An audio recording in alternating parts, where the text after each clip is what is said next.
Hi there, Evan here with Crypto and Markets for Monday, July 23rd, 2018. What I'm going to talk about today is the mortgages that were taken out after the Bank of Canada cut rates in 2015 that have to be renewed either later this year, next year, or into 2020. In fact, Van Sanity on Twitter put out a great stat on this, talking about how 47% of mortgages in Canada are up for renewal next year. Now again, as I mentioned in previous videos, because of the rise in rates since then, the average mortgage now is going to cost 7 to 10% more than what it did when you first renewed it for this term 3 or 4 years ago. But that isn't even really the main story, though. Think of all the job losses that are coming down the line because of the housing bubble unwind. Engineering side, you're already starting to see that now. In fact, thanks to Craven_RR, I believe, on Twitter, for mentioning this to me, there's been price cuts in Winnipeg now because of that. But anyways, manufacturing. Now again, part of it is because of the global growth narrative starting to be unwound, whereas all manufacturing sectors around the world are taking a hit because of that. But also, in manufacturing, how much of that was going into the building of new homes, the building of new condos? Again, there's that. And as home prices come down, consumers, of course, feel less wealthy because their assets not worth as much, and they can't pull equity out of their home nearly as fast, etc. Accommodation, hotels, people going out for trips, going to happen a lot less now. And here's the big one, consumer discretionary. Think cars, think furniture, think appliances, think retailers. Again, haven't seen the job losses there yet. So what I'm trying to say is, maybe myself in my previous videos, I was like this as well. I became a little bit maybe too fixated on the rate hikes themselves. Now again, when I say my next statement, I don't mean this for you personally. But not only will we discuss the increase in rates, but because of these job losses that are down the line, in fact, they're actually, in some cases, even happening already.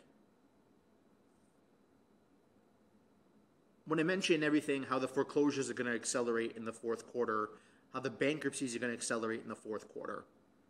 Look, not speaking for you individually, but for some families here, there are tough decisions that are going to have to be made.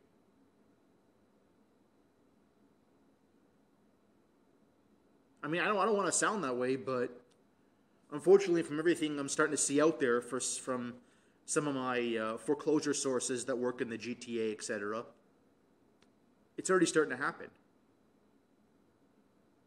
But, again, from how much of a lag there is in these. In fact, in many sectors, of course, like I mentioned here, we haven't seen the real pain yet. Now, going into late this year, early next year, that's when it is going to accelerate.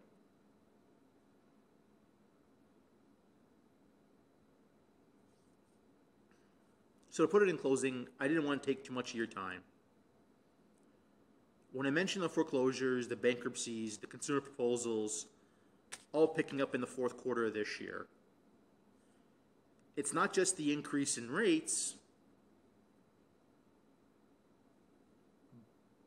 but it's the unwind in our housing market and how much of a reliance our economy had on it. That's what I'm trying to say. Now again, there's also a transportation sector that's going to get hit because of the slowdown in the global growth narrative. Again, haven't seen that yet, but again, that isn't necessarily housing related, it's a global growth narrative, so different story there. And manufacturing part-wise as well. Another sector, workers in construction. I mean, there's projects even being canceled already. And the job losses even already started in construction. And again, when the condo completions happen in Toronto and Vancouver especially, at the end of the year, they're going to pick up afterwards. So there's another sector you can count in there as well. But even in 5 minutes here, you see how much of a reliance we had on housing for the last especially the last 5 years. Again, long before that, really since 2008, 2009, our economy's been all real estate, to be honest. At least that's where the growth has come from. You can go look it up for yourself. All the growth we've had literally in the past 10 years has been because of real estate. And again, if you look at the debt levels, just not sustainable.